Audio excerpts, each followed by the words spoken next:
And we say hello alongside Sarah Walsh, Dominique Schropp, another half hour of ESPN News. Sarah, the 4th of July celebrations don't really commence until next weekend, but Cubs and White Sox didn't seem to mind. They wanted to get started early.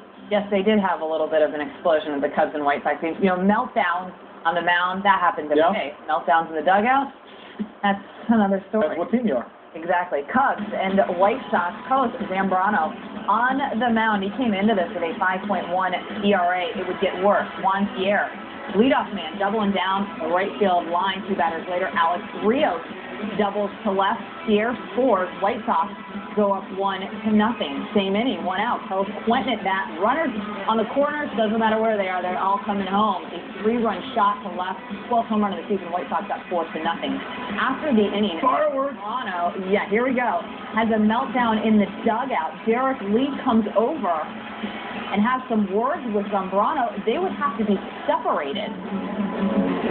I'm not a big believer in temper tantrum solving anything or creating momentum for your ball club, but it's good to see somebody show some emotion in that first base dugout. This has been a dead-ass team for the better part of 3 months to start this season.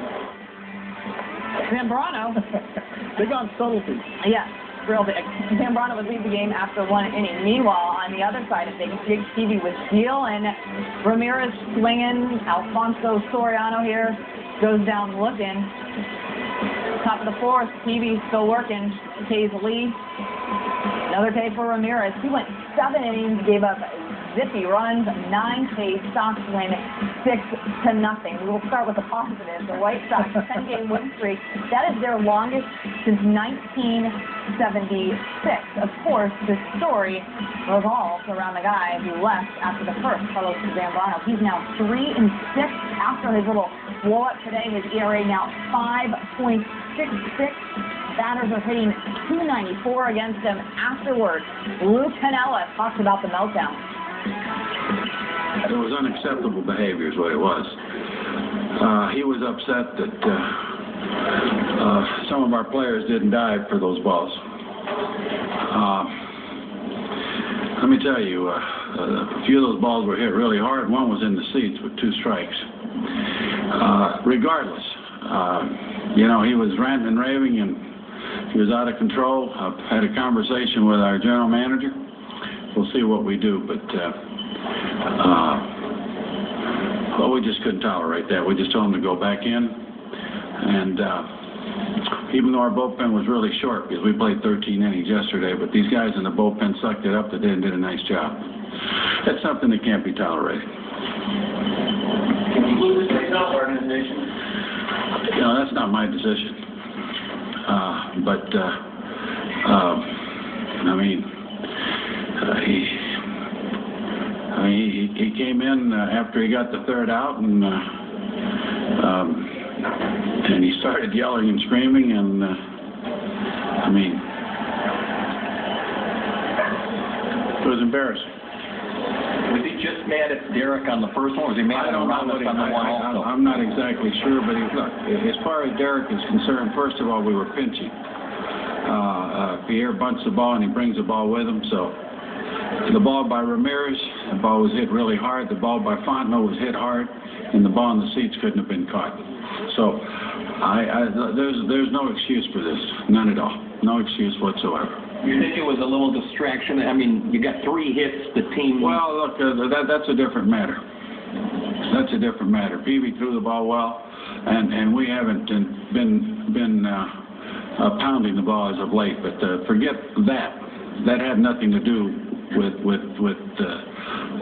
Zambrano thing. But the Zambrano thing is something that just it doesn't work, and we're not going to tolerate it. So the repercussions from this, I think you can talk to Jim Henry about, but it's a serious matter.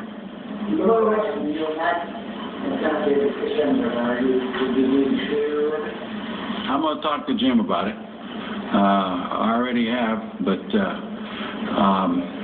you know, whatever decision comes down, believe me, I'll support it 100%. Lou, on the field, he has seemed under control this year. Has he not been necessarily that way in the clubhouse? No, this was basically surprising. It was surprising. I thought when he came in initially, when he was upset, was that he gave up the 3-run homer on a 2-strike pitch. So that's what I thought till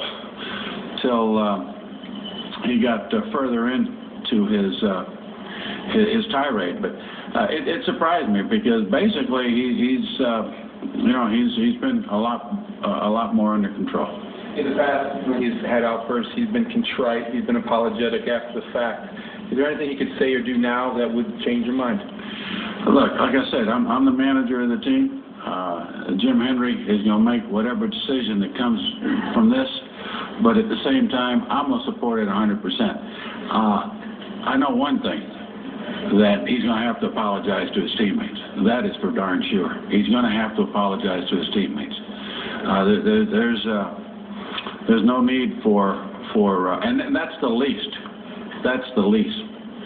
There's no need for this. None at all. We got our share of problems. We don't need those. Did you send him home, Lou? I told him to go home, yes. I told him to go home before the game was over. We didn't want any problems in the clubhouse after the ball game. Have you had to do that since last year with Milton? Send a guy home like that?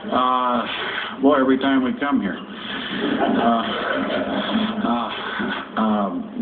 No, not at all. Given his history, isn't it too late for apologies? Look, I'm embarrassed. Carlos should be embarrassed, and